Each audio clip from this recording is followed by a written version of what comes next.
আসসালামু আলাইকুম শিক্ষার্থী বন্ধুরা, সবাইকে স্বাগত জানাচ্ছি আমাদের হিসাব বিজ্ঞানের পাঠ্য বইয়ের যেই নমুনা বহু নির্বাচনী প্রশ্নগুলো রয়েছে সেই বহু নির্বাচনী প্রশ্নের সমাধান ক্লাসে। আমরা আজকের এই ক্লাসে আলোচনা করব আমাদের নবম দশম শ্রেণীর হিসাব বিজ্ঞান বইয়ের ষষ্ঠ অধ্যায় অর্থাৎ জাবেদা নামের যে অধ্যায়টি রয়েছে সেই অধ্যায়ে আমাদের যে ১৩টি বহু নির্বাচনী প্রশ্ন ছিল, আমরা আজকের এই ক্লাসে সেই প্রশ্নগুলো আলোচনা করার চেষ্টা করব। খেয়াল করে দেখো, আমরা যদি ১ নম্বর প্রশ্নে আসি, আমাদের প্রথম প্রশ্নটাতে আসলে কি বলেছে? আমাদের প্রথম প্রশ্নে বলেছে যে জাবেদার মাধ্যমে কোনটি নিশ্চিত হওয়া যায়? আমরা যে জাবেদা করি, জাবেদা করার মাধ্যমে আমরা আসলে কোন বিষয়টাতে বা কোন জায়গাটাতে আসলে নিশ্চিত হতে পারি? আমরা নিশ্চিত হতে পারি হচ্ছে দ্বৈত সত্তার প্রয়োগের ক্ষেত্রে আমরা নিশ্চিত হতে পারি। তার কারণটা কি? তার কারণ আমাদের জাবেদায় পক্ষ থাকে হচ্ছে ২ টা। মানে তুমি নিজে দেখো, তুমি যখন কোনো একটা ট্রান্সেকশনের জার্নাল করবা, তুমি দেখবা যে ওইখানে তুমি না চাইলেও কমপক্ষে ২ টা পক্ষ লিখতে হয় তোমাকে, একটা ডেবিট পক্ষ, একটা ক্রেডিট পক্ষ। এবং আমাদের দ্বৈত সত্তার নীতিটাই কিন্তু এইটা যে আমাদের লেনদেনের যে বৈশিষ্ট্যটা রয়েছে দ্বৈত সত্তা, এই বৈশিষ্ট্যটা কিন্তু আমাদেরকে এইটাই বলে যে ভাই, আমার যেকোনো লেনদেন, সেই লেনদেনের কমপক্ষে পক্ষ থাকবে কয়টা? ২ টা থাকবে। এজন্য আমরা জাবেদার মাধ্যমে আসলে এই দ্বৈত সত্তার ব্যাপারটা আমরা সঠিকভাবে নিশ্চিত হতে পারি। ২ নম্বর প্রশ্নে আমরা দেখব, বলা আছে জাবেদাকে বলা হয় হিসাবের। জাবেদাকে বলা হয় হিসাবের। এখানে হিসাব বলতে আসলে খতিয়ানকে বোঝাচ্ছে। জাবেদাকে বলা হয় হিসাবের একটা প্রাথমিক বই। জাবেদাকে বলা হয় হিসাবের একটা সহকারী বই। হিসাব অর্থাৎ খতিয়ানের কথা আমি বলতেছি। আমরা জাবেদা করি খতিয়ান তৈরি করাটা যেন সহজ হয়। খতিয়ান তৈরি করাটাকে মানে যেন আমরা আরো সুন্দরভাবে তৈরি করতে পারি, এইজন্য আমরা কি করি? জাবেদা করি। এজন্য জাবেদাকে বলা হয় খতিয়ানের প্রাথমিক বই বা সহকারী বই। অর্থাৎ উত্তর হচ্ছে ১ ও ২, অর্থাৎ এইখানে আমাদের ক নাম্বারটা হচ্ছে উত্তর। আমরা চলে যাব প্রশ্ন নাম্বার ৩ নাম্বার প্রশ্নে বলেছে জাবেদা থেকে জানা যায়। ভাইয়া, আমরা যখন কোনো একটা লেনদেনের জাবেদা করি, ওই জাবেদা থেকে আমরা আসলে কি জানতে পারি? আমরা জাবেদা করলে তুমি যখন জাবেদার ছকটা বা জাবেদার ঘরটার দিকে তুমি তাকাবা, তখন কিন্তু তুমি দেখতে পারবা যে তোমার মোট কয়টা লেনদেন সংগঠিত হইছে। তাই না? তুমি কিন্তু এটা দেখতে পারবা যে ৫ তারিখে ২ টা, ৩ তারিখে ১ টা, মানে এরকম করে কোন তারিখে কয়টা করে লেনদেন সংগঠিত হইছে, একটা নির্দিষ্ট সময়ের মধ্যে মোট কতগুলো লেনদেন সংগঠিত হইছে, ওইটার একটা পরিমাণ তুমি জানতে পারবা। তুমি জাবেদার যোগফল দেখে মোট অর্থের পরিমাণ জানতে পারবা যে মোট কত টাকার লেনদেনটা আসলে তুমি করেছো। জাবেদা করার সময় একটা কারণ লিখতে হয়। আমরা অনেকেই কারণ লিখি না যদিও, বাট জাবেদা করার ক্ষেত্রে কারণ লিখতে হয়। আমরা জাবেদার কারণ থেকেও আমার ওই লেনদেনটা কি কারণে সংগঠিত হইল, লেনদেন সংগঠিত হওয়ার কারণটাও কিন্তু আমরা জানতে পারি। তার মানে জাবেদার মাধ্যমে আমরা লেনদেনের মোট সংখ্যা, মোট অর্থের পরিমাণ, লেনদেন সংগঠিত হওয়ার কারণ, এই ৩টা বিষয়ই কিন্তু আমরা জানতে পারি। অর্থাৎ উত্তর কিন্তু হচ্ছে ১, ২ এবং ৩। ওকে। এরপর আমরা চলে যাব প্রশ্ন নাম্বার ৪। ৪ নম্বর প্রশ্নে বলেছে প্রকৃত জাবেদায় লিপিবদ্ধ করা হয় কোনটি? ভাইয়া একটু খেয়াল করে দেখো, প্রকৃত জাবেদায় আমাদের কোনটা লিপিবদ্ধ করা হয়, তাই না? আমরা যদি একটু দেখি, দেখো পণ্য ক্রয়, এটা যদি পণ্য ক্রয়টা যদি আমার বাকিতে হয়ে থাকে তাহলে এটা আসবে ক্রয় জাবেদায়। যদি নগদে পণ্য ক্রয় হয়ে থাকে তাহলে এটা আসবে নগদ প্রদান জাবেদায়। পণ্য বিক্রয়, এটা যদি আমি বাকিতে বিক্রয় করে থাকি তাহলে এটা আসবে বিক্রয় জাবেদার মধ্যে। যদি আমি নগদে বিক্রয় করে থাকি তাহলে এটা আসবে হচ্ছে নগদ প্রাপ্তি জাবেদার মধ্যে। আন্তঃফেরত, আন্তঃফেরত মানে হচ্ছে আমার দিকে ফেরত আসতেছে, অর্থাৎ বিক্রয় ফেরতকে বোঝাই। বিক্রয় ফেরত আসবে হচ্ছে বিক্রয় ফেরত জাবেদার মধ্যে। তাহলে শুধুমাত্র বাকি থাকতেছে কে? বাকি থাকতেছে হচ্ছে বকেয়া বেতন। তাহলে আমাদের প্রকৃত জাবেদায় অন্তর্ভুক্ত হবে যদি বেতন বকেয়া থাকে। এই ধরনের লেনদেনগুলো আমার কোথায় অন্তর্ভুক্ত হবে? আমার প্রকৃত জাবেদায় অন্তর্ভুক্ত হবে। ৫ নম্বর প্রশ্নে আমরা যাব, বলা আছে ক্রয় জাবেদায় লিপিবদ্ধ করা হয় কোনটি? দেখো, আমাদের একটা ভুল ধারণা আছে। আমরা মনে করি যে ক্রয় জাবেদা মানে এখানে ক্রয় সম্পর্কিত লেনদেনগুলো লিপিবদ্ধ হবে। বাট মানে আসল কথা হচ্ছে আমার ক্রয় জাবেদায় লিপিবদ্ধ হবে আমি যদি পণ্যটা বাকিতে ক্রয় করে থাকি, তাহলে আমার ক্রয় জাবেদায় এটা লিপিবদ্ধ হবে। আবার বলছি, আমি যদি পণ্যটা বাকিতে ক্রয় করে থাকি তাহলে শুধুমাত্র সেই কারণেই আমার লেনদেনটা ক্রয় জাবেদায় লিপিবদ্ধ হবে, আদারওয়াইজ ওই লেনদেনটা আমার ক্রয় জাবেদায় লিপিবদ্ধ হবে না। তাহলে উত্তর কি ভাই? আমাদের 5-এর উত্তর হচ্ছে ঘ। চলে যাব আমরা প্রশ্ন নাম্বার 6 নম্বর প্রশ্নে বলেছে বিক্রয় ফেরত জাবেদার, এই বিক্রয় ফেরত জাবেদার উৎস দলিল কোনটি? বিক্রয় ফেরত জাবেদার উৎস দলিল কোনটি? বিক্রয় ফেরত জাবেদার উৎস দলিল হচ্ছে ক্রেডিট নোট। এই কি দলিল ভাইয়া? বিক্রয় ফেরত জাবেদার উৎস দলিল হচ্ছে ক্রেডিট নোট। আমরা ডেবিট নোট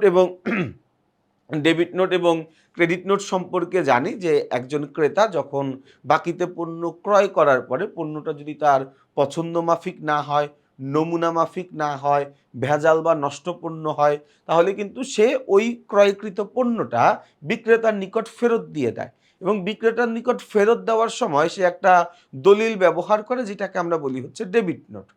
এবং এই পণ্যটা মানে বিক্রেতা পণ্য বুঝে পাওয়ার পরে বিক্রেতা আবার একটা নোট পাঠায় দেয়, হচ্ছে একটা নোট বা একটা দলিল পাঠায় দেয় ক্রেতার কাছে যে ভাই আপনি যে আমার কাছে পণ্য দিছিলেন, ফেরত পাঠাইছিলেন, আমি ওই পণ্যটা বুঝে পাইছি এবং আপনি যে আমার জন্য পাওনাদার ছিলেন, মানে সরি, আপনি যে আমার জন্য দেনাদার ছিলেন, ওই দেনাদার থেকে এই সমপরিমাণে টাকা, যতটুকু টাকার পণ্য আপনি ফেরত দিয়ে দিলেন, ওই সমপরিমাণের টাকা আমি কমাইয়া দিছি, অর্থাৎ ক্রেডিট করে দিছি। কথা কি বোঝা গেছে ভাইয়া? তাহলে আমরা বিক্রয় ফেরত জাবেদার উৎস দলিল কোনটা? Credit note. ওকে। কোন দাখিলার মাধ্যমে আয় ব্যয় হিসাব বন্ধ করা হয়? খেয়াল করে দেখো, আমাদের বছর শেষে আমাদের মূলত তো হিসাব হচ্ছে 5 প্রকার: সম্পদ, ব্যয়, আয়, দায়, মূলধন বা মালিকানা সত্ত্ব, বাট মূলধন বলবো আর কি আমরা। এই 5টা হচ্ছে আমাদের আধুনিক হিসাব বিজ্ঞানের হিসাব। এই 5টা হিসাবের মধ্যে বছর শেষে জীবিত থাকে হচ্ছে সম্পদ, দায় এবং মালিকানা সত্ত্ব। এই 3টে হিসাব জীবিত থাকে। বাকি যে হিসাবগুলো আছে আয়, ব্যয়, উত্তোলন, এই ধরনের হিসাবগুলোকে আমরা বছর শেষে বন্ধ করে দেই। এই যে আয় ব্যয় হিসাব, এটাকে এক নামে ডাকা হয় হচ্ছে নামিক হিসাব। এই নামিক হিসাবগুলোকে আমরা বছর শেষে বন্ধ করে দেই।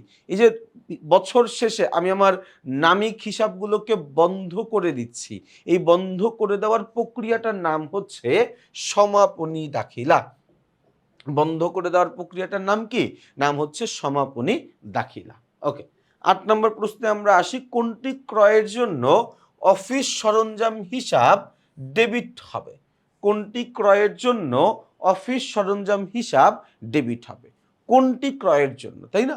আচ্ছা, মনে রাখবো অফিস সরঞ্জাম, তার মানে হচ্ছে অফিস সরঞ্জাম বলতে একদম সহজ ভাষায় মনে রাখবা, আমার ব্যবসায়ে ইলেকট্রনিক্সের যেই সম্পত্তিগুলো আছে ওইটাকে আমরা বলবো হচ্ছে অফিস সরঞ্জাম। একদম সহজ ভাষায় যদি বলি, আমার ব্যবসায়ে বৈদ্যুতিক যেই জিনিসগুলো আমরা ব্যবহার করব বড় কোনো মেশিনারিজ ছাড়া, এমনি ইলেকট্রনিক্স, এবং কোনো ফ্যানের কথা বলতে পারি, কম্পিউটারের কথা বলতে পারি, ফ্রিজের কথা বলতে পারি, টিভির কথা বলতে পারি, এসির কথা বলতে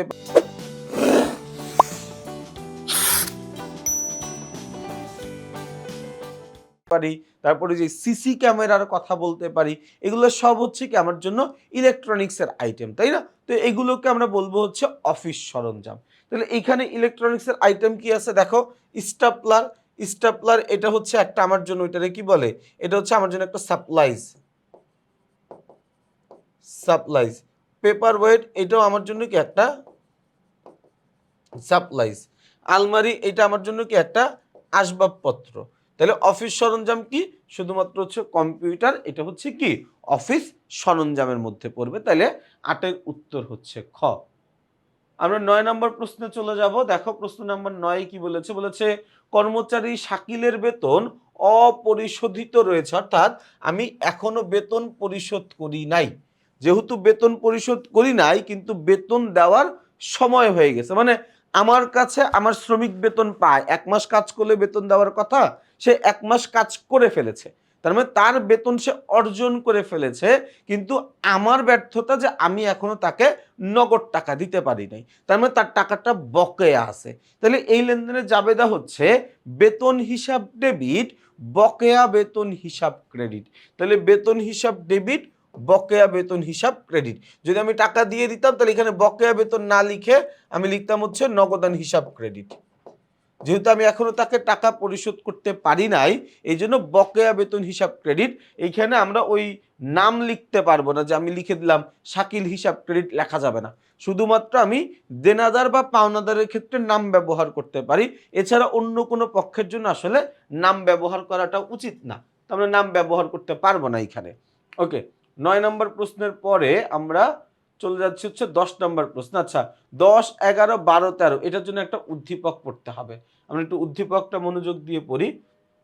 বলা আছে 2025 সালের 1 অক্টোবর তারিখে মিসেস সাবিনা নিজস্ব জমি বিক্রি করে 2 লক্ষ টাকা এবং তার সাবিনা এন্টারপ্রাইজ নামক প্রতিষ্ঠানের নামে ব্যাংক হতে 1 লক্ষ টাকা ঋণ নিয়ে ব্যবসায় শুরু করেন।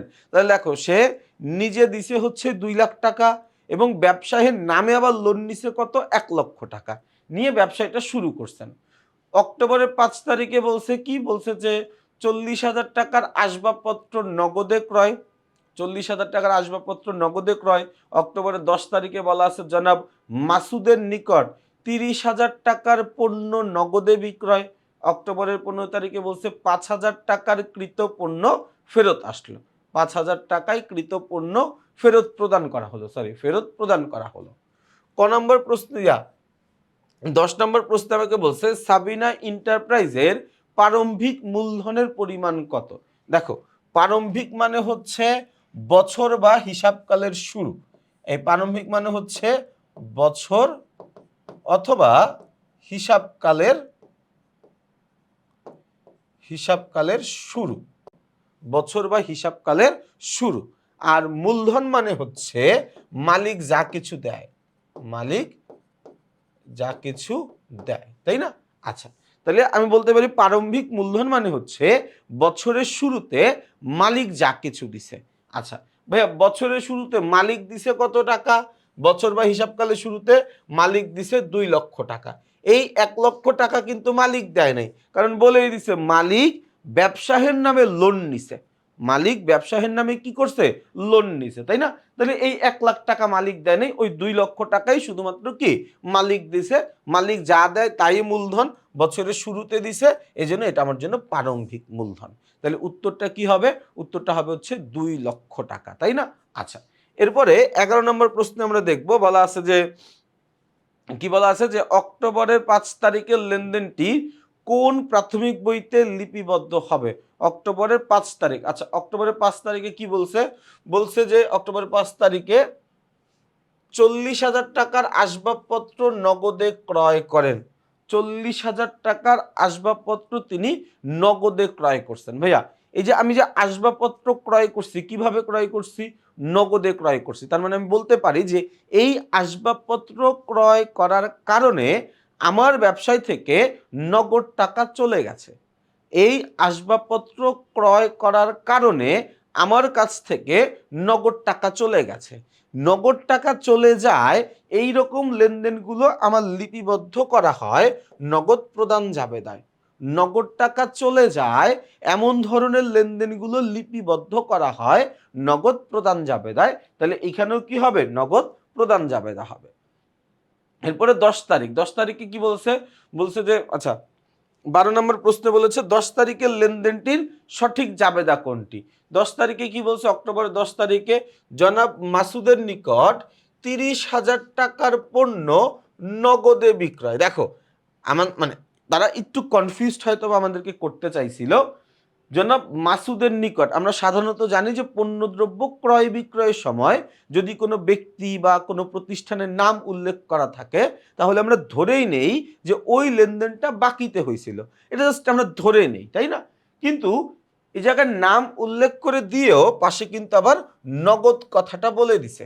এই নাম উল্লেখ করে দিয়েও পাশে নগদ কথাটা বলে দিছে। তার মানে জনাব মাসুদের নিকট 30,000 টাকার পণ্য নগদে বিক্রয়। ভাই আমি নগদে বিক্রি করে কি পাই? নগদ টাকা পাই। এটা তার কোনো বোঝার মানে কোনো অবকাশ থাকে না, তাই না?